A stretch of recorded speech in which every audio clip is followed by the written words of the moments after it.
Salam la famille, c'est comment? Aou bismillah touni sur Cactus. Agnon sur vidéo la ni mo krade kanina toujours y abonné en plus la cloche activée comme ça na vidéo kura boy be bo kalama. Ina fa be wala titre gono to min vidéo ina amina kuma actualité africaine de kan principalement avec kuma Mali kan en autorité de la transition mo ya décidé ka boni décret doye ka transition datif fixé wakati mina CEDEAO mo be nyoya la ou te ka se ka décision soro Mali a décidé ka boka ka décision ta donc ma ja CEDEAO mo ye ou fene a décidé ka boka réagir avec kuma o koyin kan o bolen fene ko fe avec kuma sud-africain fene kan amadu ko mo shila wakati do kera manifestation do kera Sud-Afrique ou kumeka Mali soutenir ou kumeka ira ka foko France kanana to Afrique konna la ou be Afrique francophone jamana munna ou ga déplacer ka boyan o mo kele nde u y'a décidé ka réunion do de ke ka nyunu ka jamana président fait ka foka ka wuli ka bo fanga la aka fanga bla parce que a yera namara ko do la amo fene débrief ñon fait o bolen fene ko fait actualité do fene be Russie Ukraine ga kele kan ama essayer ka kuma o ko fene kan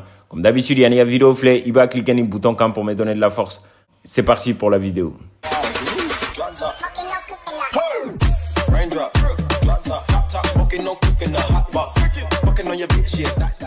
Nya expliqué yana ka foko kalo mun temena no e me kalo kile mugan duru ye Sud-Africain y'a décidé ka jigin kare konna la ka manifester ku ka dusuma ka shira ka yira ka foko France be ka mun ke c'est-à-dire u be ka jomaya min ke farafina jamanaw la o mandolu ye o la u jigina kare kono ni Assimi Goïta photo ye en plus u jigina ni Mali drapeau ye ka yira ka foko te fait France ka to Afrique konna la bien vrai que France mu ka jamana colonisé Angleterre de ou colonisé mais au bela u me ka dénoncer ka yira ka foko farafina kadu ye Malien ni Sud-Africain be kelen farafina be kelen an be de kan an bolo di ñoma jeunesse be de kan an bolo di ñoma pour que ka se ka farafina bo jonya la en plus Tchedo kumu tchela mo munu jigina kare kono ka manifester tchedo kumu tchela nu ba wele ko Julius Malema munu te Julius Malema doni wati na ni mafli député de Sud-Afrique konna la Julius Malema kumbe manifestation ke oro la alere de kumbe ka micro ta ka yira ka foko francier c'est-à-dire ube jonya de ke farafina jamana la munu colonisera franci fait donc ale kumbe ka yira ka foko te fait franci ka to yan ko franci ka dégager ka bo Afrique konna la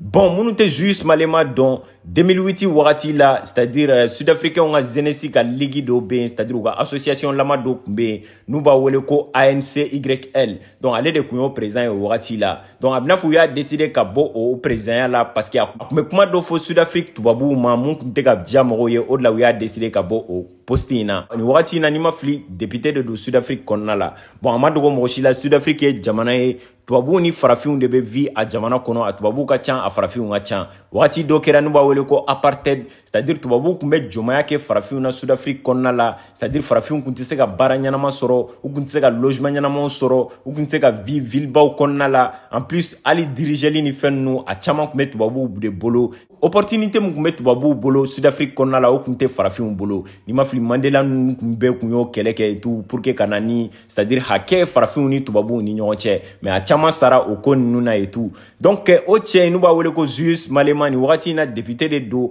ambe balmuna droku in konna la donc kunu yere de a décidé ka bo ou manifestation do fene organiser ni mafli ou meeting de organiser au meeting ke oro la ku meka discours do kalan ka yira ou ka présent na c'est-à-dire présent bu kuna sisa nu ba wele ko Cyril Ramaphosa genre au présent ka foka ka fanga bla parce que ka senyera yurugurugu do la bon tien ya yira ka kuma konna la ka fo kube fe ou ka jamana président aka ka bara jo folo yani enquête ou ka daelen ka enquête ban donc aka ka bara jo en plus aka fanga bla ko parce que ou ka danaya da kan donc ka ou jigitige ou fene bena yira la olu ye mo sugu muye ina fu ye mun ku ka président koro la no e zuma ye donc kunjume de ya to jigina kare kono ka yira ka fo kube fe président fanga bla abna fo 2020 wakati la président ferme là c'est-à-dire à ka foro là donc 4 millions de dollars les gars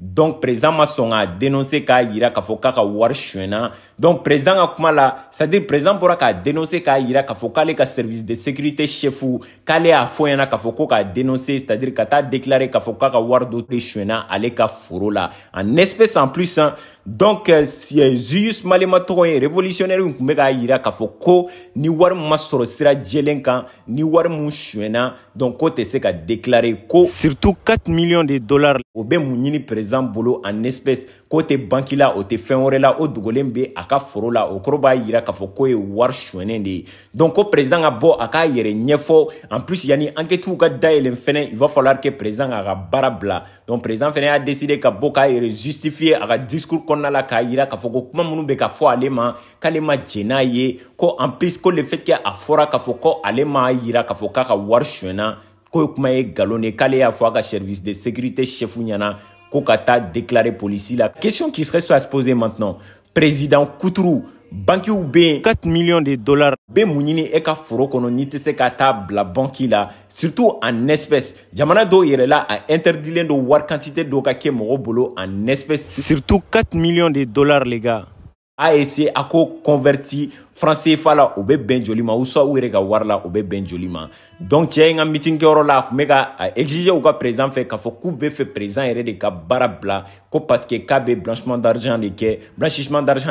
k'a ye wari in suɲɛ de. Donc ko enquêtew dayɛlɛnna ko yanni enquête ka ban a ka baara bila fɔlɔ a k'a bila kɛrɛfɛ. Ne yɛrɛ dabali de banna togo min u bɛ k'u sigi ka kuma u ka président fɛ. Donc mɔgɔ baden de tun bɛ commentaire kɔnɔna la minnu tun bɛ k'a yira k'a fɔ ko Afrique jeunesse bɛɛ kan k'i c'est-à-dire kan ka inspirer cɛ in de la Julius Malema tɔgɔ in k'an inspirer a la k'a yira k'a fɔ ko président ya t'a la mɔgɔ wɛrɛya t'a la ni mɔgɔ min ye suɲɛni kɛ n'a bɛ se ka exposer togo min a tigilamɔgɔ ka exposer ten a t'i n'a fɔ k'a fɔ ko président dɔ ou je sais pas quoi ka siran ɲɛ k'a fɔ k'a tɛ exposer. Donc a y'o de fɔ président ɲɛna k'a fɔ k'olu y'u ka danaya de d'a kan walasa a ka se ka jamana diriger. Donc ko le fait que a y'i sen don nin ko ninnu na olu fɛnɛ bɛna yira la u bɛ se fɛn mun na. Donc cɛ in y'a ka propre parti de créer sisan n'i ma fili u bɛ gauche de fɛ. B'a ka avis fɔ n ɲɛna dans le commentaire aw hakilina ye jumɛn ye Sud-Afrique président kan n'o ye Cyril Ramaphosa ye est-ce que aw fɛ a ye wari in suɲɛ de ou soit a yɛrɛ ka wari de don ne kɔni fɛ jɛlenya tɛ nin ko in na dogolen bɛ k'i bolo cogo di i ka foro kɔnɔna la e président to i tɛ se k'o wari déclarer o kɔrɔ b'a yira réellement k'a fɔ k'i bɛ activité dɔ de kɛ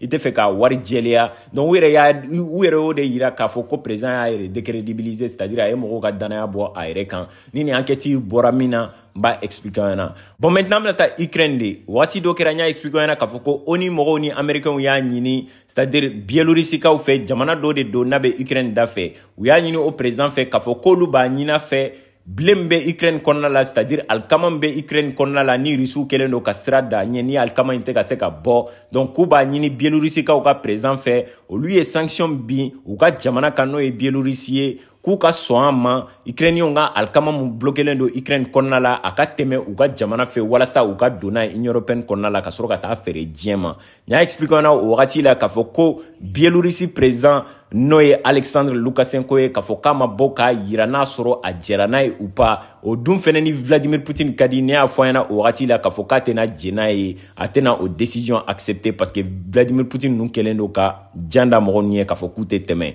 Bon actualité tɛmɛnenw na Vladimir Poutine yɛrɛ y'a yira a ka kuma la k'a fɔ ko olu kɛlen tɛ ka jan da u ɲɛ olu kɛlen tɛ ka sira da Ukrainiens ka alikama ɲɛ ko n'i y'a ye alikama tɛ ka se ka bɔ ko c'est parce que bombew de dalen don ji sanfɛ bateau sirannen don ka t'u accoster ka bile ta ka bɔ n'a ye Ukraine kɔnɔna la. Mais an bɛ balo min na dɔgɔkun in kɔnɔna la a bɛna fɔ Biélorusi président sɔnna ka américains ni ONU mɔgɔw jaabi k'a yira k'a fɔ k'ale sɔnna ma c'est-à-dire a jɛra n'a ye Ukrainiens ka bile min b'u ka jamana kɔnɔ n'a bloquelen don n'a tɛ ka se ka bɔ k'a bɛ se ka tɛmɛ ale ka jamana fɛ walasa ka taa feere diɲɛ ma walasa ka tɛmɛ mer Baltique fɛ. Bon n y'a expliquer na o wagati la k'a fɔ ko américains kun ye proposition dɔ de k'u ye o ni ONU mɔgɔw k'a fɔ ko n'u sɔnna ma bilen ka tɛmɛ u ka jamana fɛ en contrepartie ONU mɔgɔw ni américains fɛnɛ b'a décider ka sanction wuli ka bɔ Biélorusi ka industrie dɔw ka minnu bɛ engrais dilan parce que kɛlɛ wagati la le fait que Biélorusi président sɔnna ka autorisation di Rusiw ka président ma n'o ye Vladimir Poutine o k'a ka sɔrɔsiw bila ka taa ka jamana kɔnɔ k'u to yen ka missile ni roquettes bila ka taa jigin Ukraine kan o ma diya Occident jamana ye u y'a yira k'a fɔ k'a bɛ ka Poutine dɛmɛ ni kɛlɛ in na en plus conseil de sécurité min fɛnɛ kɛra ani conseil des ministres mun kɛra u ma Vladimir Poutine ka jamana condamné donc en plus u ma sanction bin Russie kan o kɛlen de o ma diya Occidentaux ye u fɛnɛ y'a décider ka sanction bin u ka jamana kan n'o ye Biélorusi ye u ka industrie minnu bɛ engrais dilan u ye sanction bin u kan américains ni ONU mɔgɔw ko de sisan Biélorusi ka sɔnna ma alikama in ka tɛmɛ u bɛ kalo 6 d'u ma u kun ye sanction bin u ka usine minnu kan u bɛ dayɛlɛn u bɛ commencer ka engrais dilan tuguni donc Biélorusikaw fɛnɛ sɔnna ma mais an bɛ balo min na Ukrainiens ka président Volodymyr Zelensky de bɔra n'a ye k'a yira k'a fɔ ko ale ma jɛn n'a ye a ka bile ka tɛmɛ o mɔgɔ ninnu ka jamana fɛ ko parce que ale ni Angleterre ni Turkiw c'est-à-dire ko kumaɲɔgɔnya dɔ b'olu ni ɲɔgɔn cɛ mun bɛ se ka kɛ sababu ye Vladimir Poutine ninnu kɛlen don ka sira da u ka bile ɲɛ kɔgɔji min sanfɛ mun bɛ se ka kɛ sababu ye olu bɛ garantie di k'a fɔ k'u b'u lakana walasa fɛn ninnu ka se ka tɛmɛ ale y'a yira k'a fɔ ko ni garantie bɛ di c'est-à-dire Ukrainiens ka armement c'est-à-dire Ukrainiens ka armes yɛrɛ de bɛ ye bateau nu sécuriser walasa u ka se ka tɛmɛ o yɔrɔ la mɔgɔ baden de tun bɛ k'a fɔ commentaire kɔnɔna la k'a fɔ ko américains de bɛ ka nin dicter ukrainiens ye k'a fɔ ko u bɛ fɛ réellement bilen ka bɔ russiw ka niveau de fɛ donc ne t'a dɔn kun min na u y'o kɛ aw yɛrɛ y'a fɔ ka ban k'a fɔ ko a bɛ sira ɲini de la walasa alikama ka se ka bɔ a ka jamana kɔnɔ ka taa n'a ye diɲɛ fɛ ka taa feere diɲɛ ma a ye sira sɔrɔ a ko k'a to sira fɛ a tɛ sira nɔgɔman fɛ mais kɛlɛ bɛ yɔrɔ mun na bɔnmu dalen bɛ yɔrɔ min na a ko k'a bɛ yen de fɛ est-ce que u bɛ fɛ réellement ka mɔgɔw ka bateau da ji kan bɔnmu bɛ yɔrɔ min bateau ka ci u k'a da irisiw kun k'a fɔ ko irisiw de y'a bateau ci ou soit u bɛ fɛ de altercation dɔ ka tɛmɛ u ni irisiw ni ɲɔgɔn cɛ walasa diɲɛ bɛɛ ka bɔ ka kule k'a fɔ k'u ye crime contre l'humanité kɛ ne kɔni ka pensée ye nin fila de ye peut-être américains de b'u k'u pousser k'u bila ka nin décision in ta parce que déjà sira dira aw ma ka ban k'a fɔ k'aw bɛ fɛ ka bɔ américains yɛrɛ de y'a ɲini Biélorussie fɛ o yɔrɔ de la ne b'a fɔ ko peut-être a bɛ se ka kɛ américains tɛ parce que déjà américains yɛrɛ de ye nin solution ɲini ou soit u bɛ double G la on ne sait pas mais quand même l'avenir nous dira n'a sɔrɔ Turquie ni Angleterre de bɛ na donc garantie di ka bateau nu sécuriser u ka se ka bɔ yɔrɔ in na donc le fait que Volodymyr Zelensky yɛrɛ y'a fɔ k'a fɔ ko ale bɛ fɛ a ka kɛlɛkɛminɛnw de ka bateau nu sécuriser u ka bɔ port la ni alikama ye o kɔrɔ b'a yira k'a fɔ ko réellement Turquie ni Angleterre tɛ n'u ka sɔrɔsiw bila k'a fɔ k'u kana mɔgɔ ninnu nabɔ o yɔrɔ la ou soit u b'a décider ka kuma ni irisiw ye ka essayer ka garantie dɔ ɲini u ye walasa alikama ka se ka bɔ mer Noire ni mer d'Azov fɛ bon on ne sait pas l'actualité nous dira avec le temps réellement a ko bɛna kɛ cogo min n'a sɔrɔ actualité dɔw sɔrɔ la je vais vous le faire savoir. Bon, maintenant, on a comment Mali situation de quand à Dogolente Morochila, Mali autorité de la transition, Moro ni CEDEAO Moro Benyona en mena. CEDEAO Moro a décidé que sanction bi Mali quand depuis janvier kalo temene, ko parce que Mali autorité de la transition Moro mou dalakan respecté ka fokube élection organisée. Mali autorité de la transition Moro ya yurula ka foko jamana deon hamina ko e femunuye tant que olu manyana bo olu tsega élection organisée. En plus tam fene dira CEDEAO Moro fait olu tsega jamana kono deon hamina ko nyana bo autant konna la hukum de konna la u y'a décidé ka sigi ka fo kɛ o sigi ka fo in kɔfɛ u ye chronogramme dɔ décidé c'est-à-dire calendrier dɔ décidé élection bɛ se ka organiser tam konna la ani fɛnɛ n'u bɛ se k'u ka baara kɛ tam konna la u ni jamana kɔnɔdenw jɛra ka temps dɔ décidé u y'o fɔ CEDEAO mɔgɔw ɲɛna CEDEAO mɔgɔw ko k'u ma jɛn n'o ye ko san 4 ko ka ca o ye mandat kelen donc Mali autorité de la transition mɔgɔw jiginna u ye ɲɔgɔn tɛrɛmɛ u nana bɛn kalo 24 de kan n'o ye san 2 ye o fɔra CEDEAO mɔgɔw ɲɛna CEDEAO mɔgɔw ko kuma jɛn'o ye k'olu bɛ fɛ Mali autorité de la transition mɔgɔw ka 16 mois de kɛ fanga la n'o ye san 1 ani kalo 4 ye Mali autorité de la transition mɔgɔw ko o tɛ se ka kɛ olu ye 24 mois min fɔ n'o ye san 2 ye olu b'o de kɛ fanga la walasa ka se ka maliyɛn denw hamina ko ɲɛnabɔ ani fɛnɛ élection bɛ kɛ ko ɲuman mun fɛnɛ la k'olu bɛɛ labɛn u yan'u ka fanga bila k'a di civil mɔgɔw ma ani dugukolo minɛ ani Mali parti minnu fɛnɛ minɛnen don banbaganciw fɛ ka essayer ka kɛlɛ kɛ k'olu minɛ walasa élection ɲɛnama ka se ka organiser maliyɛn den minnu bolila kɛlɛ ɲɛ olu ka se ka segin ka t'u u place la u ka se ka voter maliyɛn den bɛɛ ka voix ka jate vote ka kɛ a kan walasa mɔgɔ ɲɛnama bɛ se ka sigi Mali kunna CEDEAO mɔgɔw ko bɛnnen t'u ma o bɛɛ la u continuera ka sanction bi Mali kan an filɛ nin ye kalo 5nan o kalo 6nan de kɔnɔna la Mali bɛ embargo kɔnɔna la donc o kelen sisan CEDEAO mɔgɔw ye sommet dɔ organiser dɔgɔkun in kɔnɔna la n y'a expliqué ɲɛna o sommet in kɔnɔna la a tun bɛ bɛɛ kunna k'a fɔ ko CEDEAO mɔgɔw bɛna consensus dɔ sɔrɔ c'est-à-dire u bɛna bɛnkan dɔ sɔrɔ mun bɛ se ka kɛ sababu ye ka sanction wuli ka bɔ Mali kan